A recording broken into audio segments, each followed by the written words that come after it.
Hello, and welcome to the Empowerography Podcast. This is a platform created for women's voices to be heard and a place to share their stories, journeys, and successes with the world for the purpose of helping other women who might be on similar journeys. We are empowering women one episode at a time. I'm your host, Brad Walsh, so kick back, grab one of your favorite beverages, and enjoy the stories.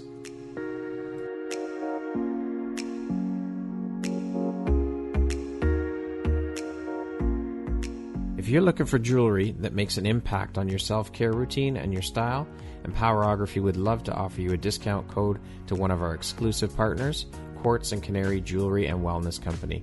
Please use code EMPOWER15 to receive 15% off upon checkout at www.quartzandcanary.com.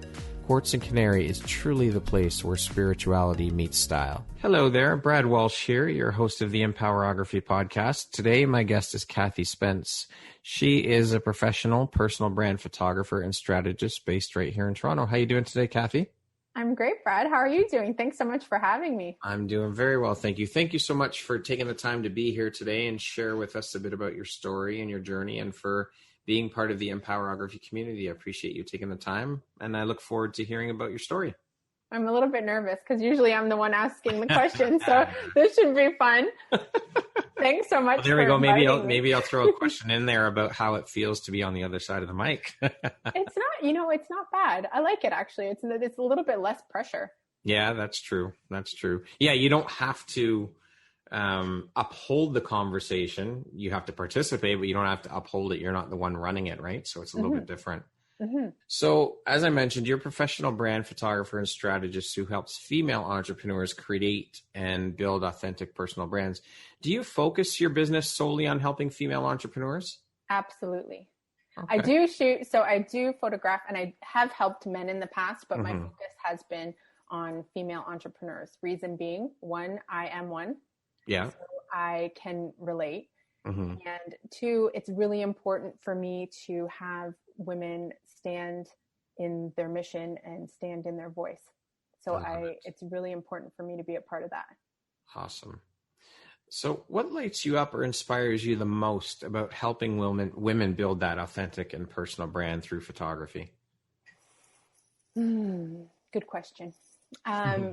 What inspires me is what's possible. So personal branding has become my mission in recent years. Now more than ever, I believe that everyone needs a personal brand. With the way that life is moving on to this digital platform. Mm-hmm. Personal branding has kind of become like this buzzword, or like this is the era of the personal brand. Yeah. Because we don't have that in-person opportunity to network and sell ourselves or sell our businesses anymore. And who knows when those days will come back. So it's really been inspiring to me to help women build these platforms where they can authentically shine without having those in-person events anymore. It's been quite an experience. Yeah, pivot has become the word of 2020, I think, and we'll probably carry on through 2021. So we have to do what we can to shift and keep up. I mean, if you don't keep up with everything, you're going to get left behind. Well, that's the thing. I always say, if you're not visible, you're invisible. Yeah. And these days where everything is instant, instant gratification, everything's searchable on the internet. If you don't have a solid platform there, you're missing out on a lot of opportunity. Absolutely. What inspired you to become a photographer? I've always been a photographer, Brad. I can't remember a day. Really? Yeah, I can't remember a day as a kid that I didn't have a camera in my hands. I don't even if I go back, I can't even remember a day. I always took our photographs on family vacations. Mm-hmm. I always had the camera. And I remember taking the film into like a local Blacks. Remember Blacks? Yeah, remember Blacks. I remember. And I took this film into Blacks, and the gentleman behind the counter looked at me and he said, "You have a really great eye. Are you," or no, he didn't say that. He said, "Or did your dad take these?" Because I was young. I was like 12 or 13. Right. And I said, no, these are my photos. And he said, "Well, you have a really great eye." And I never really thought about photography in that way until this man brought it to my attention that I was good at something. And I'm like, oh, I'm really good at this.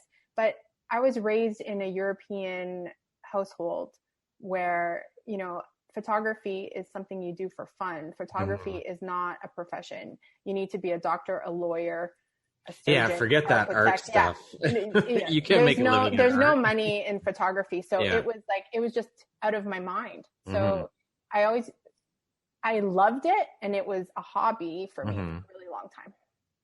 So then let me ask you, when was the moment when you decided that, you know what, forget all that belief, I am going to turn this into a business and this is what I want to do? Oh, it took a long time. Yeah. So all through high school, I would take courses like learn lighting or whatever.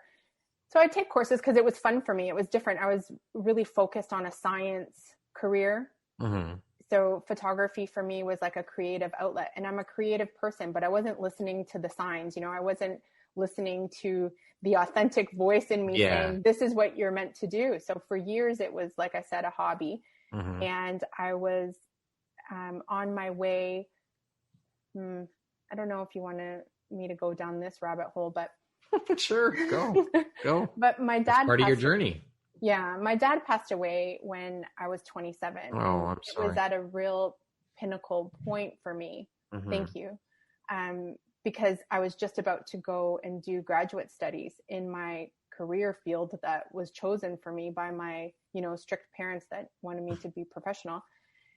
And I just looked around and thought, you know, this isn't for me. So I still didn't think about photography. I got a corporate job and I worked there for a really long time. And it wasn't until my daughter was born that I didn't want to go back to my corporate job.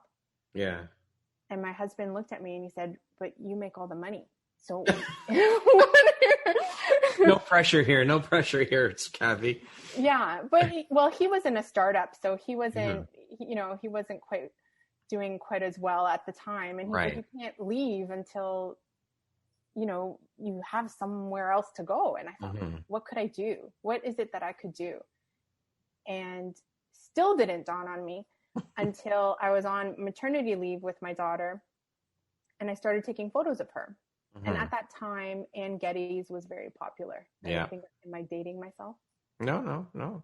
So Ann Geddes was very popular. So I would carve out a pumpkin, plop my daughter in there, start taking photos and doing all these creative things with her. And people started asking me, where did you get these photos done? And I'm like, well, I did them in my living room. And they're like, oh, can you take photos of my daughter? And I'm like, okay, sure. So I would work in finance all day during the week. And then on weekends, I was taking pictures of everybody's babies. Yeah. And my husband looked at me and he's like, something's got to change here because you're never home. And I really wanted to spend time with the purpose was I wanted more freedom to spend time with my daughter. I didn't want to go back to work, but then it was like I was working 2 jobs. Yeah. So that's when I had to make the decision whether I was going to go back or I was going to take the leap. And so how did you convince hubby to let you well, it took another baby. Not let you, but to agree to notice or recognize that, hey, Kathy's onto something here. Well, he's an entrepreneur at heart, but the thing is we couldn't have 2 entrepreneurs in the household because that really wasn't a safe decision to make as new parents. Yes. So I actually had to go back to my corporate job and I started making a plan. Okay. So it took me to baby number 2 until I was ready to take the plunge. Okay. So do you remember what your very first paying gig as a photographer was? OMG, do I ever. So, so I had a point and shoot. So all these pictures that I was taking for my friends and for myself were with a point and shoot. But because I have a photography eye or I had the hobby, I had the composition, I had the lighting, I played around. So it wasn't like the pictures weren't great. And my husband said to me, you know, if you're going to start charging for your services now, you need a camera. And I remember my little girl put down the box at the kitchen table one night and I opened it and it was my first DSLR. but I had no idea how to use it. And I had booked a shoot the next day. One of my friends from my office wanted pictures of her kids. And I had no idea how to use the camera. None whatsoever. Well, obviously, I'm assuming it went fairly well because... Oh, it went really well. It was a great sale and everything went well. But I remember just like panicked that... Reading through the manual. I know. I was like, and then there were some like beeps and things that were happening. And I'm like, what is happening here? And then so that's when I started to really focus and thought, but I was still in my corporate job at the time. So I had time to still take classes, learn and get better and hone in on that craft and actually feel qualified to charge people for my work. That's hilarious. What is it that excites or inspires you the most about being a photographer? It's my flow. I don't know. Like I said before, it's just, I know it's my purpose. I know it's what I was meant to do. When I am in my studio and I'm with a client, time just like passes like it's nothing.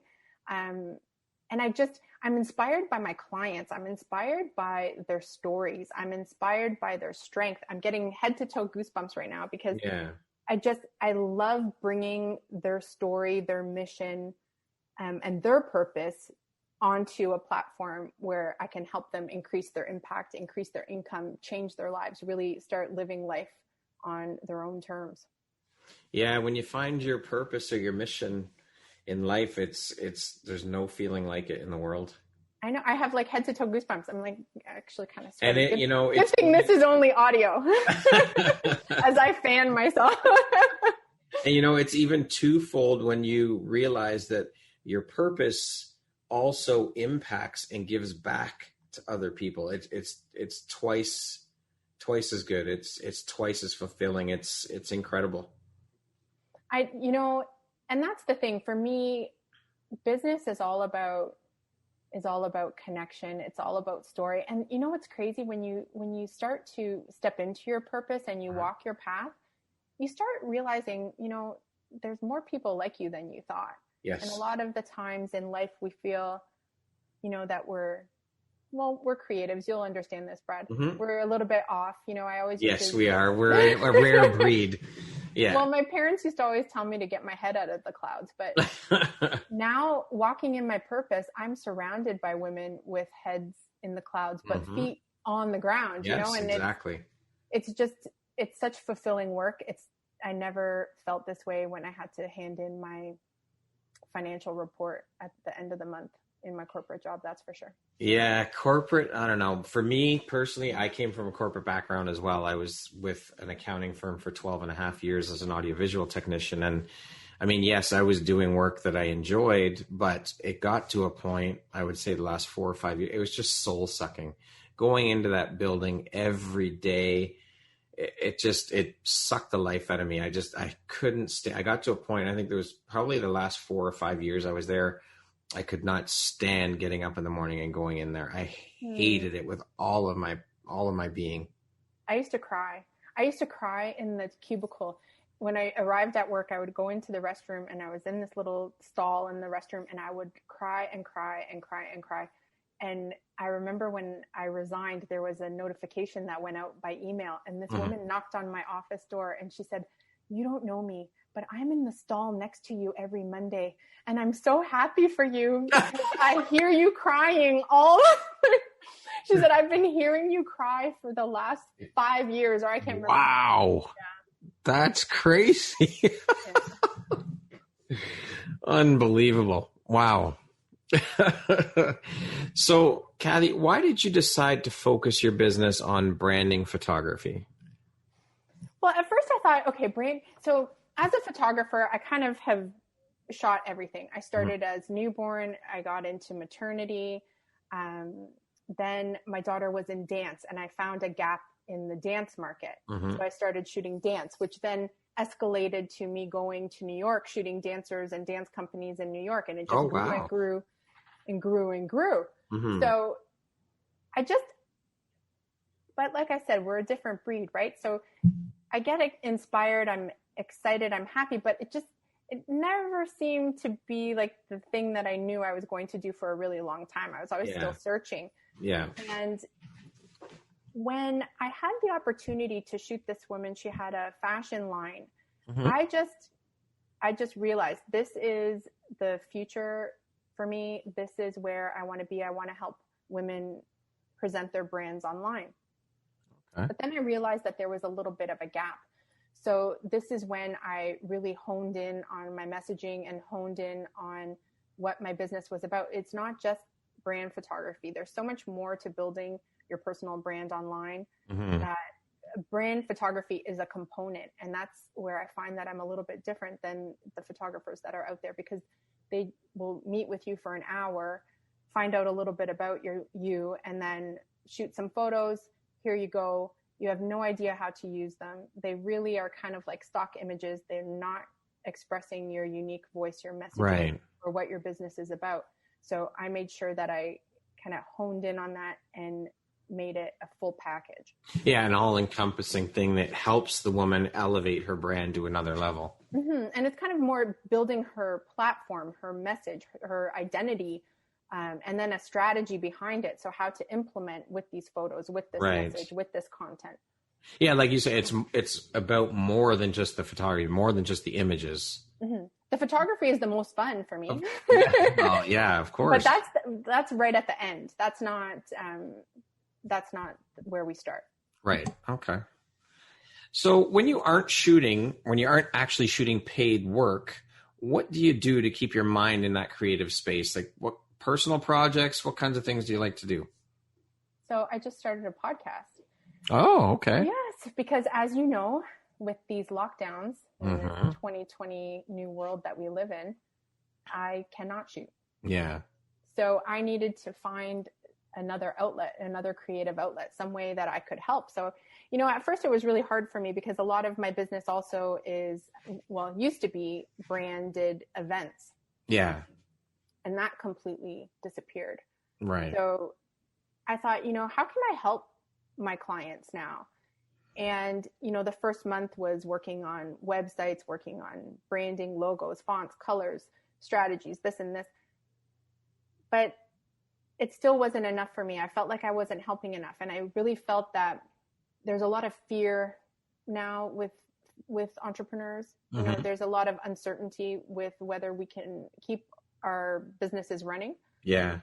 So I started the podcast. It's called Align and Hustle. And it's really more about mindset and sharing inspiring stories of women that have strong personal brands, women who are, walking their own path, and women who have needed to pivot. And it's really a big part of me, and a big part of my brand is personal development and really stepping into and owning yourself and your voice. So this was a way for me to express that without being able to shoot. Right. But is there stuff that you like to shoot when you're able to, or even just say, take your camera and walk around downtown and shoot architecture? Or is there anything else that really lights you up, or you're passionate about shooting? So funny you say architecture, because in my science path, it was either doctor or architect. And I was my parents wanted me to be a doctor, but I was leaning towards architecture because I'm like, there is a creative element there. There's a design element there. I can kind of swerve my way into this career, right? Get your artistic side out. Yeah. So for a really long time, New York is my favorite city. Oh, New York is amazing. And so I would, when I was there shooting paid work for dancers, my time on my own was shooting architecture. But dance, beauty in any way, to me, any faces, I just... You just love shooting. I just love it. Like it just lights me up. But mostly people. Like, I'm not a landscaper, and I don't like weddings. Yeah, me neither. Wedding, that is one thing I cannot, and I have not, and I will not ever get into shooting is weddings. I just can't do it.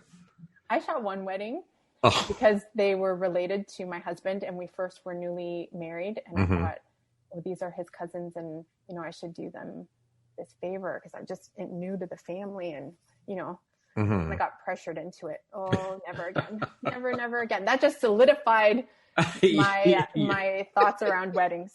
I hear you. And New York City, honestly, I could get lost there just walking around Manhattan, and me and my camera, hours and just gone, just vanish. It's amazing. I love walking around that city with my camera. That's all I do. And I remember when I first went to New York, I didn't realize the impact it would have on me. So I wore these like really terrible sandals. Oh no. And walked all day. And it just like you say, like you're in your flow state. You just get lost in that city. Right. And at one point I realized I think I stopped for something to eat, and then I couldn't get up because I had these terrible shin splints. And I realized I had been walking for like 14 hours. Yeah. Yeah. Time just vanishes in New York. It's crazy. And especially when you're walking around taking pictures of there's so much there in that city. It's just crazy. And people, but now you gotta be careful, because now you're not allowed to really do that. No. Get in trouble. What advice would you give someone wanting to pursue a career as a photographer? Aside from the time we're in right now. Yeah, we talked about this just before we jumped on. Well, but you know what? In this digital age, I find that everyone's a photographer, right? Yes. Because everyone has a phone, and like my daughter's 16, and all of her friends, they're posing and they're doing these selfies, and everyone just kind of thinks they're a photographer these days. And that's great. And I love that.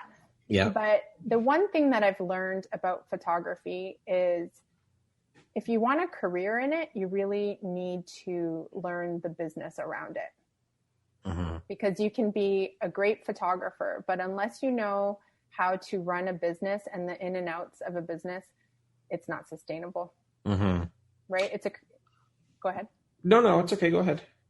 It's, the same thing. I got into it because I loved it and it was a creative outlet. But the real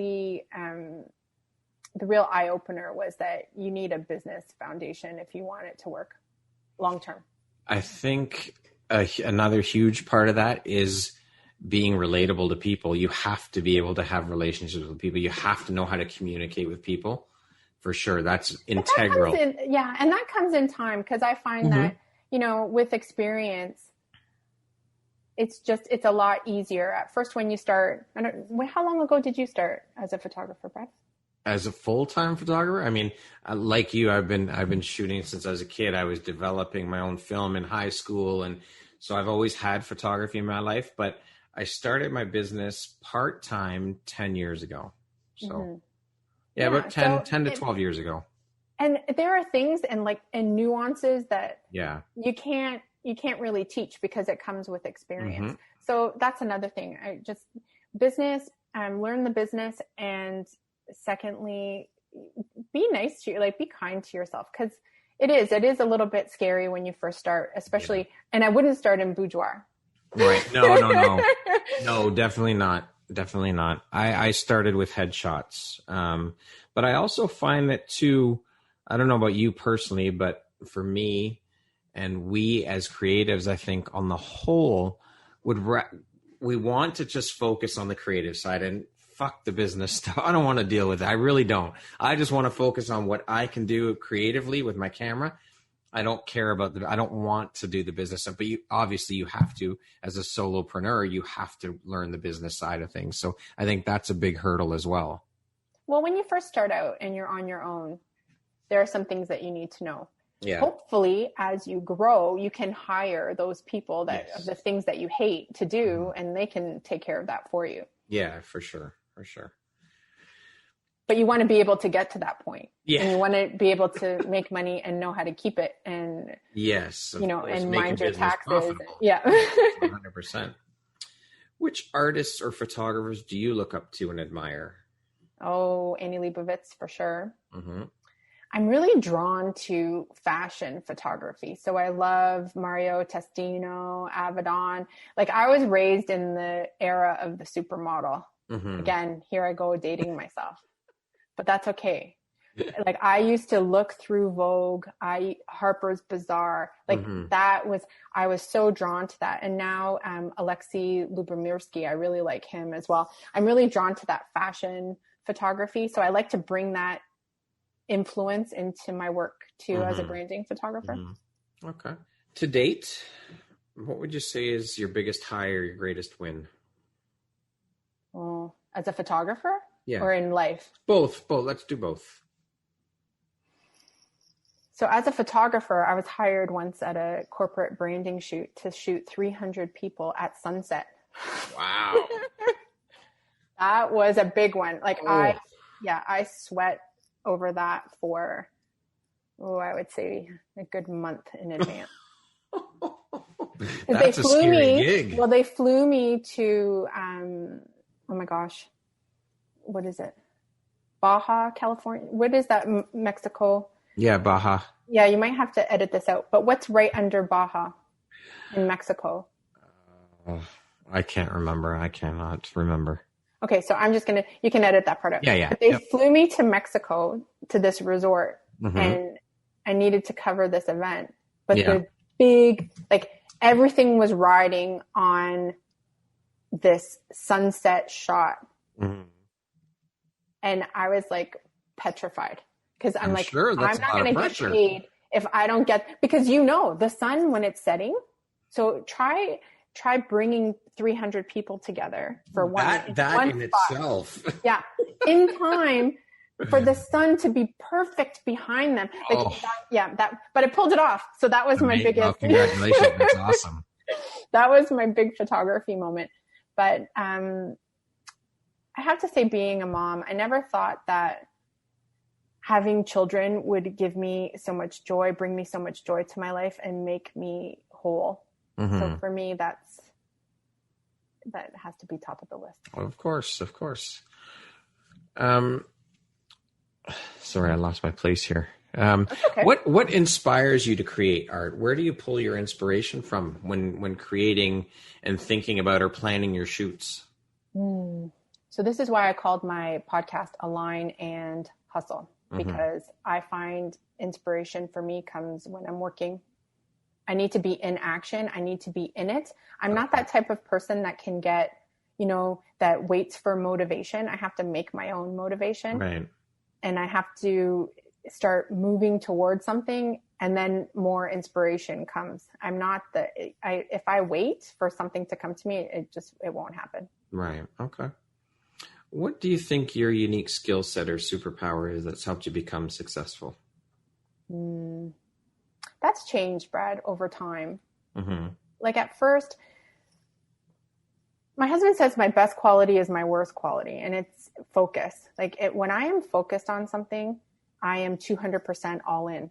But at the same, I am hyper focused. Yeah. So I think that has helped me to this point, but like I say, it's also my worst quality because when I'm so tunnel visioned, I really don't pay attention to anything else. Like I am just on that road.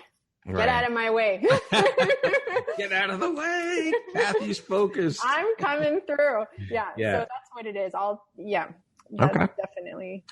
So speaking of success, how do you define that word? Can I go back a little bit more too? Yeah. And I think being a woman and I think going through different life experiences has helped me to relate to my clients too. Like a lot of my clients aren't millennials that look like a clothes hanger and can pull off any outfit in any pose at any time. Yeah. I photograph a lot of women in my own age group, 35 to 45. I'm a little bit older, but let's just say that's my age group. That's fine. That's fine. But I think with your life experience, going back to when you start as a photographer, your life experience just brings more to the table. So I think it's the fact that I am not, brand new at this and I've been around the block a few times that it's really helped my career as well. Okay. So how do you define success? What does that word mean to you? Success to me is freedom. So freedom to be my own person, freedom to make my own decisions. I am the worst. I realized at that corporate job that I am the worst employee ever. I could, I don't like rules. I don't really. Well, being a creative, like color outside the lines. Exactly. So, what was the question? How do you define success? Oh yeah, success. So success is for me is freedom and doing life for me and achieving my goals, achieving my dreams, working for my family, my vision of what life is for me and not for someone else. Okay. What makes you feel inspired or like your best self? Again, my children. I am always, I talk to my clients about being their authentic selves and bringing that forward. And I hid for a lot of years. I pretended to be, and we all do. I have a 16-year-old, I have a teenager, very few people are fully secure in themselves. Half your teenage years, you're pretending to be someone else in order to fit in. And it wasn't until I met my husband, and it was after the death of my father. And I think I just let everything go. Yeah. It didn't matter to me anymore. So at that point, it was like, this is me. I'm going to walk in my path as me, no more pretenses, no more pretending. And being around my family, my husband, my children, that's when I really connected with what it was that made me tick. And that's awesome. I love that. That's great. Because you're right. I mean, all through life, up until our adult years, we're posturing. We're trying to be something just to, as you said, to fit in. And it's a tough time for sure. Yeah. And aligning with who you are and having a circle of people who love you for you. Because I know a lot of people in this line of work, when you have people in front of the camera, it's intimidating. And a lot of people and a lot of women struggle with their self-worth. Yeah. And the only way that really I feel that you can be successful is when you own all parts of yourself and you're willing to show up that way. Beautiful. I love it. What would you say is one of the most important things you've learned in your life? And what was your life like before learning it? And what was your life like after learning it? Life is too short. Life is too short? Mm-hmm. Before, again, obviously we're going to take away that my father passing away was a pinnacle moment in my life. Yeah. But before that, I wasted a lot of time. I wasted a lot of years just kind of floating and without a direction. And, this life is short and you don't know what's waiting. And if last year taught us anything, you have no idea what could, life could change in an instant. Yeah, that's for sure. It's very, very true. Yeah. And that's what I've just learned after my father passed away, to just be a little bit more resilient. And I think that's why I like being an entrepreneur, because, life isn't certain as an entrepreneur anyway. You've got to really be on your feet and going with the flow and moving and pivoting and there never was certainty, but. Yeah. I mean, I don't know, when I think back to when my parents or my dad was working full time, there was loyalty in companies. There was certainty there back then. But I think when you and I got into careers at our age and in that era, there wasn't, loyalty disappeared. You could lose your job at any minute and that's it. They didn't give a shit about you. There's no such thing as loyalty. That disappeared. Oh, can I tell you a story about that? Yeah. So I used to get these weird, I would lose the feeling in my arm. And a few times I was driving home from work and I was trying to put on the windshield wipers when it started to rain and I couldn't feel my arm. And I was like, what is happening? And my father had an aneurysm. So I started thinking, this is not good. Something's wrong here. Yeah. I went to the hospital. They did all these things. They said, no, you're not having an aneurysm. You're under too much stress. You need to, figure out what you're doing in your life and whether it's worth all this effort. Wow. And I went back to my corporate job and I told them, I thought I was having a stroke, explaining everything. And they looked at me and they're nodding. And then they looked at me and they didn't say, glad to have you back, or you're invaluable to us as glad an you're employee. okay. Glad you're okay. You know what they said? You being off for this week has shown us that we have a hole in the department. And if anything was to happen to you, we'd be in trouble. So at that moment, I was like, oh, I'm not supposed to be here. Wow. Another pivotal moment for you, right? That's crazy. I don't know. But the loyalty is not there. No. But you know what? I read somewhere that millennials nowadays will change their jobs 13 times within the lifespan of their career. Yeah. So it's not just that there isn't loyalty. It's that people entering the job markets now are interested in different things and there's opportunity for different things. So those days of working at a company for 25 years are long. Here's your watch. Thanks for your 30 years of service, right? That's not an option anymore. When I was working in the corporate world, there were people there that were there 35, 40 years. Here's your pen, here's your watch, here's your, but I think those years are gone now. I think that's long gone. But I don't know. And hence the reason for a personal brand. Because when you build, even as a corporate employee, if you're building a community online and you're building a presence online, that community, that loyal client base, think of it as a client base, will shift with you no matter where you go. Yes, they'll follow you for sure. If you build that following and that sense of community, 100%. Because with community, you thrive. Everybody benefits through community. Everybody wins. And that's what I've seen too, right? The future of business is personal. Because people buy from people that they know, like, and trust, not from a corporation, not from a logo. Well, except maybe Nike. Yeah. There are those few brands. Those are those iconic brands you can't touch. But on the whole, like, I think I was looking at Elon Musk the other day, and his personal account on Instagram has a much stronger following than his company. Really? Yeah. His personal platform is much stronger. I think he has like four times the Wow, that's huge. Crazy.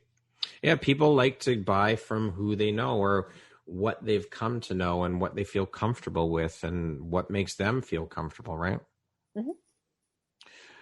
What is one of the best pieces of advice you've ever received? In business or in life? Let's go with life. In life, accentuate the best, hide the rest. Okay, let's go with business. That one was really quick. Let's go with business too. What the hell? No, accentuate the best, hide the rest was when I was shopping for my wedding dress, and this beautiful woman at this boutique, I've always hated my hips. He made me look like a supermodel in my wedding dress with that advice: accentuate the best, hide the rest. And I carry that, and I help my clients in the same way. I use the same thing. That's amazing. I love it. I'm going to use that with my clients. It's with business too, right? It's with business too. Yeah. Bring forward your best. Yeah. And in personal branding, a lot of people ask me, how much do I share? You say it's personal. How much is personal? How personal do you want to get? I'm like, bring your best forward. Hide the rest. The rest goes in the closet. Nobody wants you to air your dirty laundry out there. No, you're right. I think that, but relating your personal story helps to draw your clients in. It lets them know that you're human. You're not this brand or this logo. You're a human being, and they want relatable brands. They want relatable businesses that they can deal with and purchase from, right? But sharing your story and sharing the dirty laundry are two different things for sure. Yeah. 100%. What does the word empowerment mean to you, Kathy? Oh, empowerment. I have it. You know what? I even wrote it down. So empowerment for me is aligning your thoughts, your emotions, your actions so that you live an enthusiastic, joyful life. I love that. That's beautiful. What do you think is the most common reason for people failing or giving up? Belief in themselves. There's a lot of self-limiting belief, and that I think is even worse than the external noise that we have to put up with and deal with from the naysayers and the people. Really, you're gonna pursue a career as a photographer? I've heard that. You can't make money as a photographer. But you know what else? It's even when I had a business already started for 5 years, and when a friend would tell me that what I do, anyone can do. That kills me. I know. And then what's the rebuttal to that? Well, okay, anyone can do it until they start walking in it and realize they can't do what you do. Yeah. There's just this persona, but it's self-limiting beliefs too. Like, yes, a lot of people, I think that's bigger. Mm-hmm. A lot of people don't believe in themselves enough to take a chance on themselves. And that's why I think that they give up. Well, I think that we come up with excuses as to why we can't do it. Like, think about when you're leaving your corporate job, right? And even I think about when I was leaving, it's like, but I won't have the security of that. I won't have the benefits. And what are we going to do? We'll be down to one salary, and people talk themselves out of it. If you want something bad enough and you put your all into it, and this is something we've always told our daughters too, is that you can do anything you want in life. Do not ever let anyone tell you you can't. You just have to put your mind to it, and you have to put in the work. Mm-hmm. Well, there's a quote that I like: you can make a plan or you can make an excuse. Mm-hmm. So when I was ready to jump the corporate world, I came up with a plan. And because I didn't, you hear all the voices in your ear saying, "What, are you crazy? Yeah. You're making this much money and you're going to jump to do what?" So yeah. But I had a plan, and I had a solid plan. Mm-hmm. So even though I was a little bit nervous, I knew that I could do it. And I had enough belief in myself that I would never give up, because like I said, my best quality is focus. So once I was focused on something, I was driven until I got there. But I find when people are first starting, it's important to listen a little bit more to your heart and a little bit less to what everyone else thinks, because they're not paying your bills. They're not living your life. And the worst thing that you want to do is wake up one day and think and have regret and think, I should have done that when I had the chance. That's hard though. I mean, when I jumped, I know that there were times in that first year, even year and a half, I would say, it's like, what the fuck have I done? Should I really? This is fucking crazy, because I'm not where I thought I would be at this point. And again, it's all those self-limiting beliefs coming in. And it's honestly, I didn't fully realize or fully step into everything, into my full purpose and power, until I stopped and got rid of that self-limiting belief. And I noticed that once I did stop thinking that way, things changed with my business. I started to get more interest. I started to get more inquiries and more clients booking. And it's a complete mindset shift. It's unbelievable what happens when you stop that self-limiting noise, never mind the external noise from all the other people. Well, what I like to tell my kids, what you focus on, it's a rhyme. What you think about, you bring about. Mm-hmm. So if you're thinking ahead of time before you even try something that you can't do it, your brain will show you that you're right, because your brain will always show you that you're right. Or what is that saying? Whether you think you can or you think you can't, you're right. You're right. Mm-hmm. There you go. It's. But you know what? Like what you were saying though, being an entrepreneur is not easy. No. There are times where, have you ever seen that graph on the internet where it's like, oh, I'm an entrepreneur, I love my life, blah, blah, blah. And then it's like, it plummets down and it's like, what the F did I do? Yeah. It's not easy, and you have to really want it. Yes, you do. And it's not for everyone. Because I don't want everyone to think, let's go, jump from my corporate job and become an entrepreneur. Mm-hmm. You really have to want it. And you have to realize that it is more work. I work harder and longer for myself than I ever did for anyone else. 100%. I honestly, I sometimes say, or I equate it to having 2 or 3 full-time jobs. Mm-hmm. But the difference is it feels different because it's for me. Yes. And I don't mind working all night long, and I don't mind going on 2 hours sleep. I'm getting goosebumps again. I don't mind because I know I'm creating my life. Yep, for sure. And I think we as creatives as well help add to that fact that we don't mind working into the hours. I don't know. I find I've always been that way. I love working at night. I would prefer to work at night than during the day. I'm the same. Do you know, I used to drive my university roommate crazy because I would be studying and then I wasn't tired. So then I would go to like the all night hardware store and buy paint, and she would wake up and the apartment was a different color. I just think that's something that's common among creatives as well, is that, I don't know, I just feel I do my best work at night, and not to say that I'd rather sleep all day and work at night. No, that's not it at all. I'm just a night owl. I always have been, but I just find that I can get more into that creative space or zone in the evening than during the day. I agree. Except now that I'm getting older, I can't last as long. I'm not gonna lie. Your stamina is decreasing. Those nights of painting until 5 a.m. An apartment. And then going to calculus class at 8 are long gone. And still functioning all day. I don't know. Yeah. It's just, I can still go on 4 hours of sleep, 5 hours. That's not a problem for me. I don't mind. Yeah, 4 or 5. That's not bad. But 2, 1, 2, no. Yeah, that's a little tougher now. I mean, back then, years ago, no problem. No problem at all. What, Kathy, is the most recent investment you've made in yourself? Like big investment?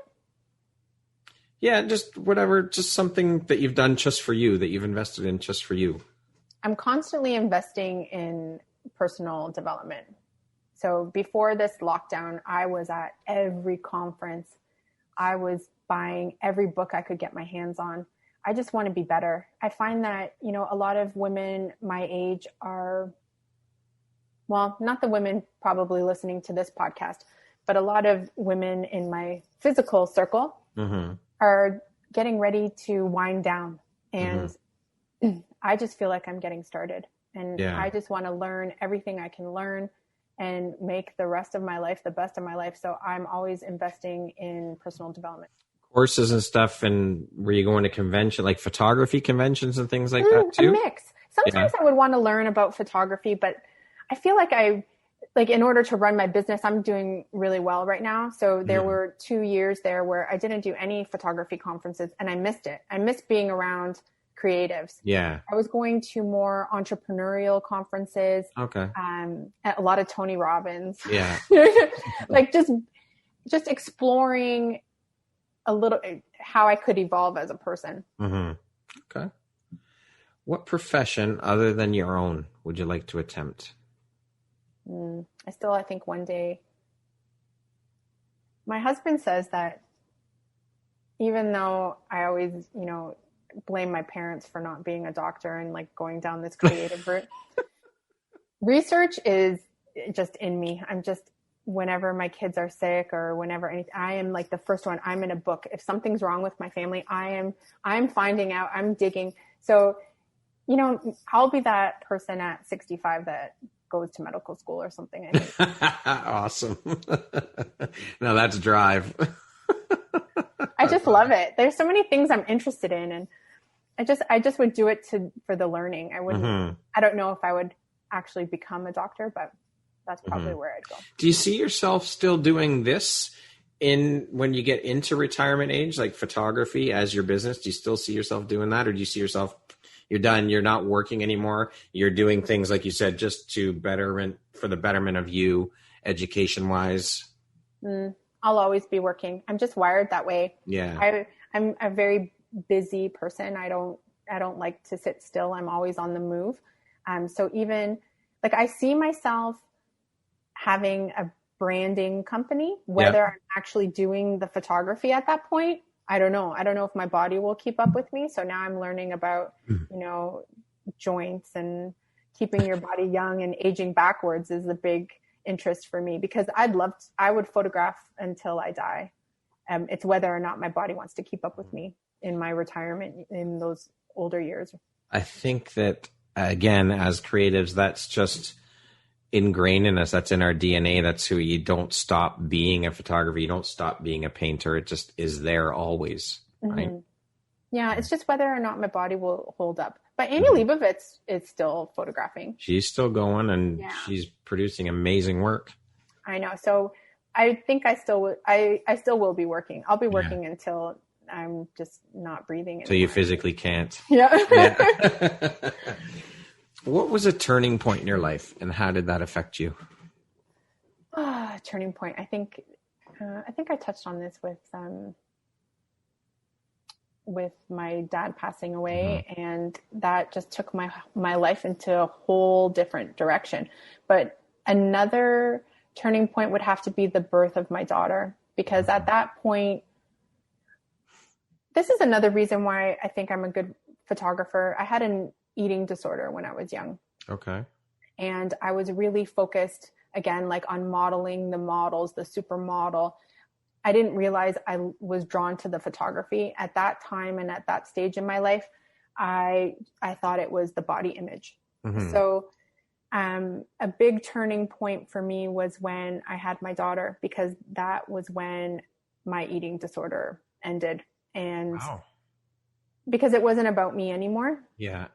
I had to take care of someone else, and I was responsible for the well-being of this baby. And it just changed my perspective on life as well. And I wanted to achieve, but not for me anymore. I wanted to achieve because I wanted to show this little girl what's possible for her life. And I wanted to be an example for her. So that was a big turning point for me. Amazing. Okay, we're going to jump in. We're going to do a little rapid fire thing. I've got here we go. Okay. Questions, 1, 2, 3 word answers. Okay. Okay. How would you describe yourself in one word?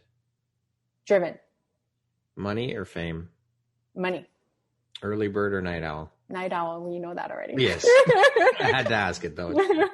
What's the first thing you notice about a person? Teeth and shoes. Teeth and shoes. Which musical instrument have you always wanted to learn how to play? Violin. If you could teach the world one thing, what would it be? To be yourself. What's the first thing you think of when I say the word future? See, this changes. The first thing I think of myself, branding, personal branding, digital world, digital currency. Okay. If you could teach the world one thing, what would that be? To own all parts of yourself, believe in yourself, and walk in your authentic power. What's one thing you want but cannot buy with money? Time. Entrepreneur life is? The best? No. Entrepreneur life is actually my savior in a way. Okay. If I had an extra hour a day, I would? Spend more time with my kids. My favorite way to unwind is? Spend more time with my kids. The last book or podcast I listened to or read was? The last book? I have like 10 books on the go. How are you reading 10 books? Because like I said, I'm so interested in learning so many things that I'll start on one business book and then I'll jump over to a personal development book. Then I'll read about politics or Bitcoin or something. I don't know. I'm so interested in so many things that I have 10 books on the go. So do you want me to name all 10 of those? Give me 3 of them.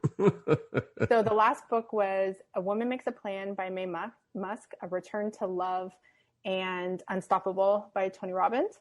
Okay. And what was the other question? The last podcast you listened to. The last podcast is Lewis Howes. I love Lewis Howes. Okay.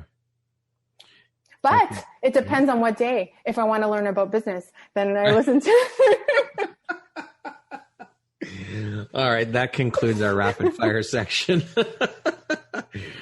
If you came with a warning label, Kathy, what would yours say? Watch out. Okay. Or is that warning and label? Warning, if you hang around with me, I will change your life. If you hang around with me, I will become your biggest cheerleader. If you hang around with me, you will see life in a whole new perspective. Awesome. If you had a theme song that played every time you walked into a room, what would that song be? What's that one by Alicia Keys?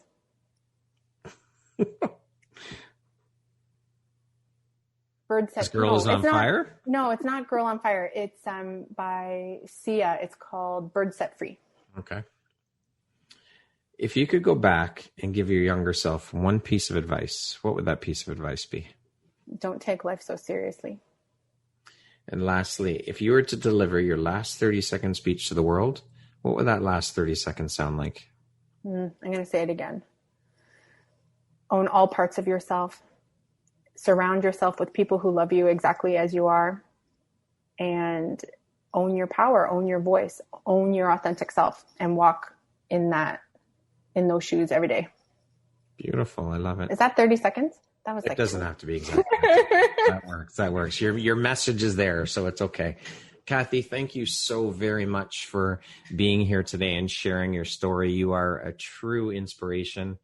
This has been a blast. There's been a lot of laughs and fun, and you are an amazing woman. And thanks, Brad. That's so nice. Do you say that to all your guests?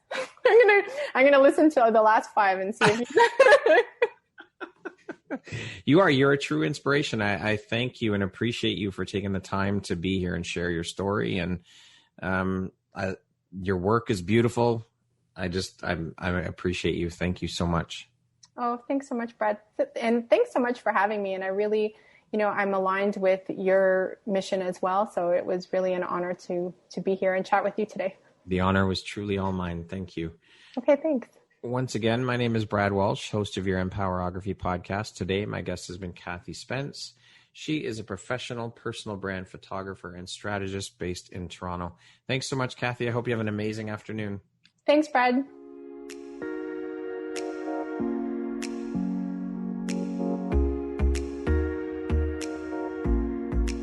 Thank you very much for listening to this podcast. If you haven't yet, please be sure to subscribe, rate, review, and share with all your friends. You can find me at viseuphoria.ca and follow me on Instagram at Empowerography Podcast and on Facebook at Empowerography. Please join me next time for another inspirational story from yet another amazing woman.